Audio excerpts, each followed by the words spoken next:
आप भक्ति जब करोगे तो आपको ऑटोमेटिकली आपके ये ऊपर के यहाँ से ऊपर के हिस्से में बहुत सी आवाज़ें, कई प्रकार की आवाज़ें आने लग जाएंगी। इसमें जो हमें आवाज़ सुनती हैं ये प्राथमिक भक्ति की लक्षण है, अंतिम नहीं है। हाँ, ये भी सुननी चाहिए, सुनेंगी, आपको अवश्य सुनेंगी, ना चाहते हुए भी सुनेंगी। और कभी सुनना चाहो तो कभी 2, 4, 10 मिनट, कभी कभी डेली नहीं, कभी ऐसे कान बंद करके एकांत स्थान पर सुन लेना, आपको सारा साजबाज अंदर बाजता दिखेगा, जिसकी भक्ति इस लक्षण हो गए।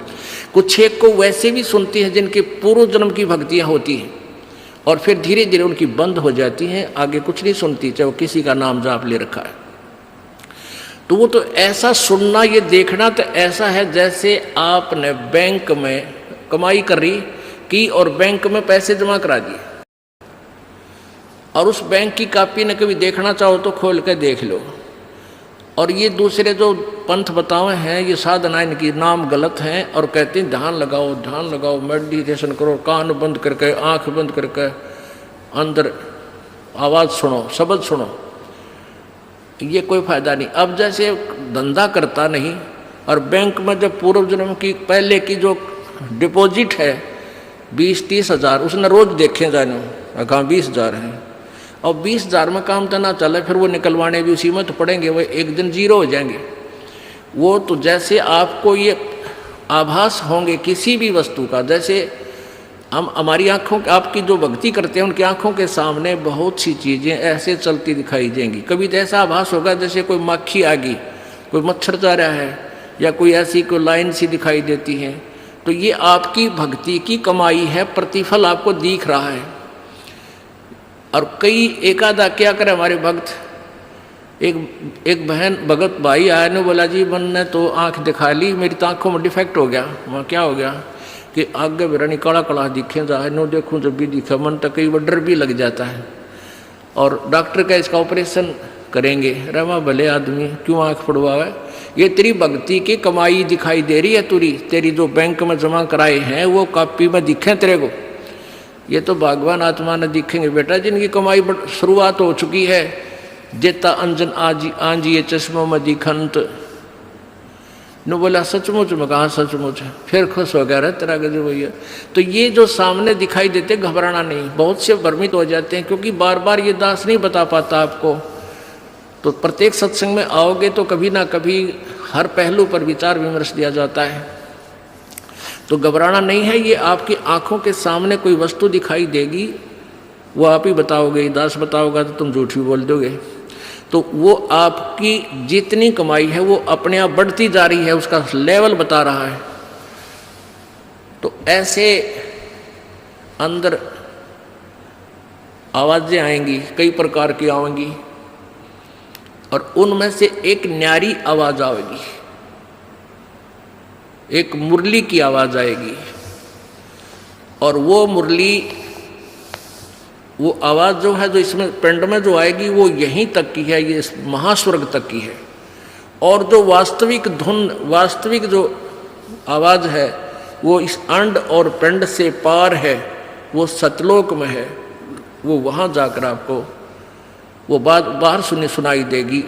यानी इस शरीर से एक जब आत्मा भक्ति से परिपूर्ण हो जाती है तो इस शरीर से बाहर भी हो जाती है। तो उसको सुनने के लिए ऐसी स्थिति आ जाएगी अपने आप, जैसे आपका शरीर यहाँ बाहर खड़े हो गए, और फिर वो आवाज़ आपको उस सूक्ष्म शरीर के माध्यम से सीधा कनेक्शन उस सतलोक से हो जाता है। वो परले पार वाली मुरली आवाज़, वो धुन, वो झनकार अलग से सुनाई देती है। फिर सेकंड के बाद आप उसी शरीर में होते, आपको पता भी नहीं कि मैं बाहर गया या अंदर ही था। वो बहुत बाद में जाके बहुत लेटेस्ट स्टेज पे ऐसा होगा। पर ऐसा हो या ना हो, आप जैसे दास बताओ, ये खुराक खाते रहो, रोग कटेगा, ये साधना करते रहो। तो क्या बताया है, जाप अजप्पा जप के अपना दहेज बना लिए, और ये अनहद बाजा बाजन लागे, फिर खुशी मना लिए। फिर मान लिए खान तेरी भक्ति चल पड़ी, निकट लागली बात आगे लेने, और यानी बरात आगी। आवे बिरहा कबीर लेने खुश होकर चालिए, और प्रेम की बारिश होने लागे फिर मलमल ढालिए। जैसे आपने कल सुना था, बिना प्रेम पावे नहीं चे करोड़ समाधि ला। होय होय। जैसे सूरज के आगे बदरा ऐसे कर्म छयारे, प्रेम की पवन करे चित मंजन झलके तेज नयारे। प्रेम की पवन, परमात्मा के प्रति इतना प्यार उमड़ उमड़ का अब आपके हृदय में रह के जरा सी बात मालिक की चले आंखें भरे आऊँ आपकी, कुछ दिन में ऐसी सचिथी आ जाएगी। तो ये प्रेम की पवन चलेगी। जैसे सूरज के आगे बादल होते हैं तो सूर्य का प्रकाश निष्क्रिय हो जाता है, और जब हवा तेज चलती है बादलों को इधर उधर फेंक देती है तो सूर्य का प्रकाश ज्यों का त्यों सामने चमक रहा होता है। ऐसे परमात्मा और अपने बीच में, आत्मा के बीच में पाप कर्मों का गरावा यानी बादल छाया हुआ है। इस प्रेम की यानी सब भक्ति जो क्रिया आपकी होंगी, दान करता आदमी को इतनी खुशी होती है उस दिन कोई ठिकाना नहीं। और 10 रुपये चोरी कर ले आत्मा खुश नहीं हो सकती, चाहे 20 लाख चोरी कर ले। और 10 रुपये, 20 रुपये, 1000 रुपये, 2000 रुपये आप दान करने की चेष्टा करते हो, पहले उमंग भर लेती है, और दान करे पाछो तो न्यारी खुशी होती है। तो ये तो क्या बताते हैं, ऐसे जो सब क्रियाएं आपसे कराई जा रही हैं, इनका उद्देश्य है कि आप में इतनी विनम्रता, इतना प्योर हार्टेड हो जाओ आप कि मालिक के प्रति जरा सी भी चर्चा चला आँखों में पानी आने लग जा, गदगद हो जा। कहते हैं प्रेम की पवन करे चित मंजन फिर झलके तेज नयारे। तो यहाँ क्या बताया है कि प्रेम की बारिश होने लगे फिर मलमल ना लिए, यानी ये लक्षण बता रहे हैं एक भक्त में रह रहकर ऐसे लक्षण आ जाएंगे। एक बुढ़ा आवे मेरे पास, नाम ले रखा उन्होंने साल भर से। वो कहता है जी मैं नाम जपन लागू, मैं रोने लग जाऊँ, मेरा रोना बंद कर दिया। राम तो रोना शुरू करवावा तो बंद करवाना आवे, ये तेरे भाग जा गिरे भले आदमी, नो कहना शर्म आवे, लोग नो कहीं अच्छा आदमी नाम लेने लगे तो माई लोग की सुनेगा तुम्हारी सुनेगा, नो बता। तो इसे वो पुण्यकर्मी प्राणी है, बुढ़ा आदमी 65 साल का होगा, भगवान का नाम मिल गया, पिछले संस्कार से ही होता सारा कुछ। और ईब का नाम लेने लग गया, मैं तो रोने लग जाऊँ। अरे तेरा जी भी भगवान ये सब ने देसा रोना हमारे भगता ने, आँखें में पानी आवे, मालिक की चर्चा हो, ना द्वेष हो, ना राग उठे, ना कोई चोरी करने जी करे, ना कोई जारी करने जी करे, ना बुराई मन में आवे, ये ऐसा जो धुन लग जा। फिर कहते हैं सार शब्द का सुरमा गा लिए जब पति न भावे। सार शब्द यानी जो असली मंत्र आपको दिया जाएगा वो सुरमे जैसा होगा, वो एक न्यारी आपकी जो है ना पहचान बनेगी, उस पर न्यारी जो है ना अलग से आपकी एक और सुंदरता बनेगी, यानी परमात्मा को आप और उस मंत्र सहित और अच्छे लगोगे जिनके पास ये तीनों मंत्र होंगे। कहने का भाव ये, आदिन्नी की मांग बरा ले तो चलिए नाड़ झुका के, विनम्रता, अभिमान खत्म हो, विनम्रता आवे, और सबके साथ प्यार से बोले, आकड़ नहीं पाड़े, ये लक्षण हो जाने चाहिए आपके अंदर। आदिन्नी की मांग बरा ले, ये जो मांग आप सिंदूर डालते हैं ये आदिन्नी तेरी मांग है, और चलिए नाड़ झुका के, यानी नम्रता से रहना, नाड़ झुका के चलना, नम्रता से पेश आना। और संत समागम बरातरी तन ले जावेगा ब्याह के। अब ये सत्संग रूपी बारात है, आत्मा को यहीं से श्रृंगारा जाता है, यहीं से इसको तैयार किया जाता है, ज्ञान सुनाया जाता है। तो ये परमात्मा, सत्संग में आने वाली आत्मा ही परमात्मा के पास जाएगी, यानी ये बरात वाले ही, बरात ही समझो उस मालिक की। संत समागम बरात तेरी तन ले जावेगा ब्याह के, सुरत नृत है डोली तेरी। सुरत और नृत ये आत्मा इनके साथ चलेगी, और बैठ सुन शिखर में जाकर, यानी सतलोक में जाकर बैठ जा। और मकर तार का खेल कांगना अलल ध्यान दचा के। अब कांगना खेलते हैं ना, जैसे यहाँ एक मोटा बांध जा, दूसरा मोटा बांध जा रहे नाला, और कई गांठ ला दें, फिर नो कहेंगे बूढ़ा देवर खोल लगा इसने, कांगड़ा खेल लेंगे ना खुल्ला उबरण के फंड होया गरगना लंबा चौड़ा सिस्टम। तो परमात्मा कहते हैं अब मकर तार का खेल कांगड़ा, छूट ना जाते हैं, छूट गया वो हार जाएगा। तो उस मकर तार का ऊपर से जब आत्मा यहाँ से चलेगी, परमात्मा कई तरीके से इसको कहीं किसी स्थान पर किस तरीके से आपने जाना है, तो आप कभी कई बार एक आध बार कभी ध्यान वैसे ही कुदरती लग जाता है, बैठ जाते हैं, कभी आंखें खुली है तो भी बंद हो जाती हैं। और कई बार ऐसा होगा कि एक मकड़ी के तार जैसा आपको लंबा स्ट्रेट बहुत, उसका कोई और छोर आप नहीं देख सकोगे, ऐसा तार सा नजर आएगा, उसको मकर तार कहते हैं। उसके साथ लग के आत्मा जैसे मकड़ी उस तार को पकड़कर ऊपर चढ़ जाती है, ऐसे वो मकर तार का आपको दिखाई देगा जब चलेगी यहाँ से आत्मा संसार छोड़ के, तो एक मकर तार का मार्ग आपको मिलेगा, उसके साथ चलना, उसको छोड़ना नहीं, तो उधर नहीं जाना, नहीं तो मार खा जाएगी। तो ऐसे ही वो कांगड़ा खेलते हैं, जब दोनों और दाव लगा देते हैं, तू खोल गया तो तू हार गया, हारगी। तो ऐसे अपने अपनी जबरदस्ती से उसको पकड़ लेना है उस मकर तार के, उस मकर तार को।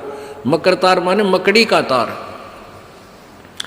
ऐसा एक रास्ते में आपको ये गाइडलाइन होगी कि इसके साथ साथ चल, भ्रमित ना होना, सतलोक जाने के लिए। वो कुछ समय कुछ स्थान तक मकर तार है, उसके बाद फिर परमात्मा का अलग से मार्ग है। सुरत नृत्य है डोली तेरी, बैठ सुन शिखर में जाके, मकर तार का खेल कांगड़ा, अल्लल ध्यान दे जाके। ओए होए, एक एक वाणी का आधा हिस्सा भी इतना जबरदस्त भर रखा भगवान ने। अब अलल पंख, अल्लल ध्यान दचा के, एक अलल पक्षी होता है, उसको अनल भी बोलते हैं। अनल, अनल माने वायु, यानी वो आकाश वायु में ही रहता है, ऊपर नीचे नहीं आता। वो अंडे भी ऊपर ही दे देती है वो अलल पक्षी मादा, और उन अंडों को हवा में छोड़ देती है, और ऐसे स्थान पर अंडे देती है, पैदा करती है कि नीचे केले के बन हो, केले के बन। तो केले कैसे फंसे रहा कर, केले के बना बनो आपस में बहुत लंबे लंबे बढ़ जाते हैं।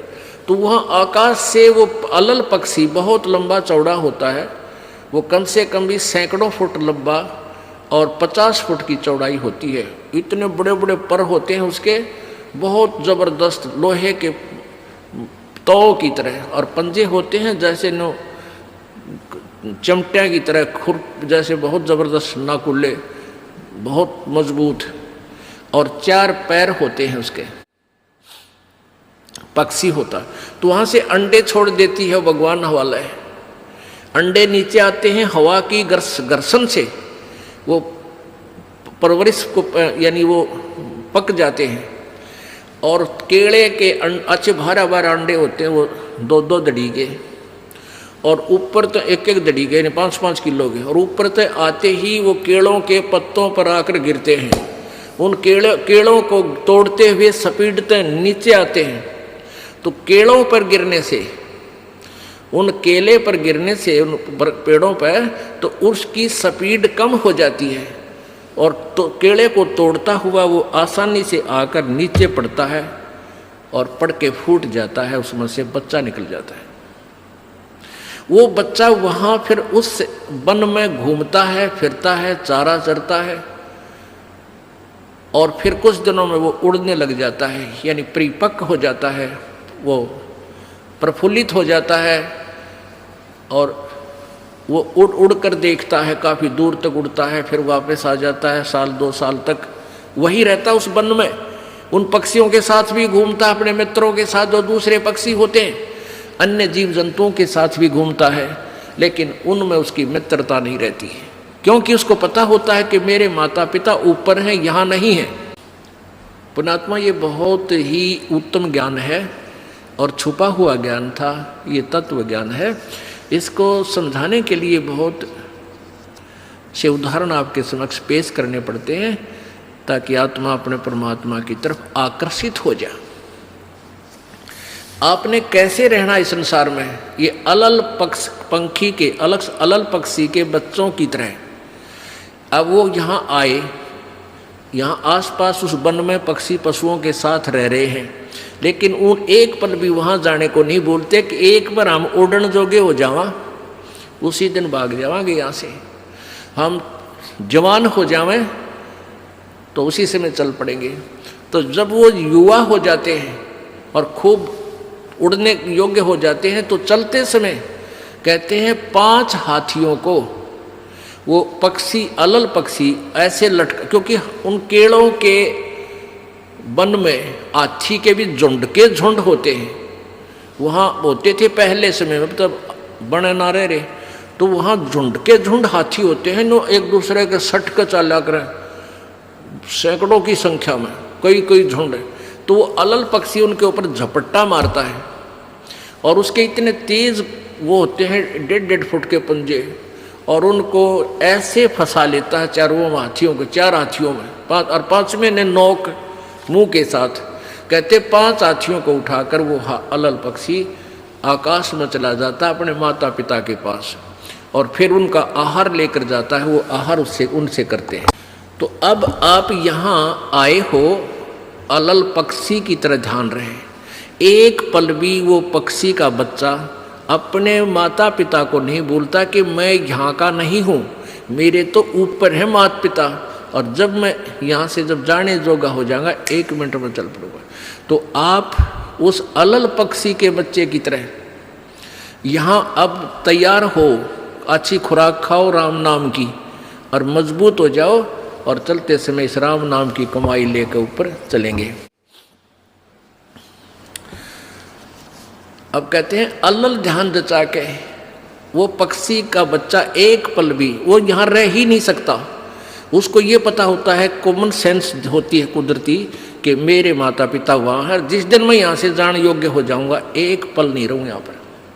तो ऐसे आपने ये हर दिन उस सतलोक में जाने का अलल पक्षी की तरह यू ध्यान लगा कर वो जचा कर रखनी है, इसको भूल नहीं पड़ने देना। मकर तार का खेल कांगना अलल ध्यान जचा के, और बैठ विश्वास सेज बिछा के, जो शब्द छैल आवे है। अपने आत्मा कह कबीर सुनो भी साधो, मैं तो हूँ विश्वास में, जो क्रिया जो साधना आपको बताई जाती है वो साधना वो है जो सब सदग्रंथों में प्रमाणित है, और वो है जिन महापुरुषों ने परमात्मा पाया उन्होंने भी यही क्रियाएं की।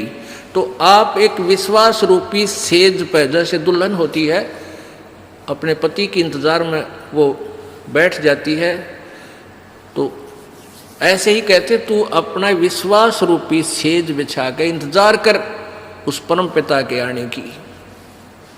विश्वास तेरी सेज है, यानी तेरा विश्वास है तो मालिक आवेगा, और विश्वास नहीं है तो ही वहां से चला गया कि तो फिर पति कहाँ मिलेगा। कहने का भाव ये है कि डगमग नहीं होना है, अपना विश्वास दृढ़ रखना, जो बताया गया ये विधि और यही भक्ति आपको परमात्मा मिलाएगी। यानी शब्द छैल का अर्थ है वो अविनाशी परमात्मा, शब्द अर्थ अविनाशी को कहते हैं।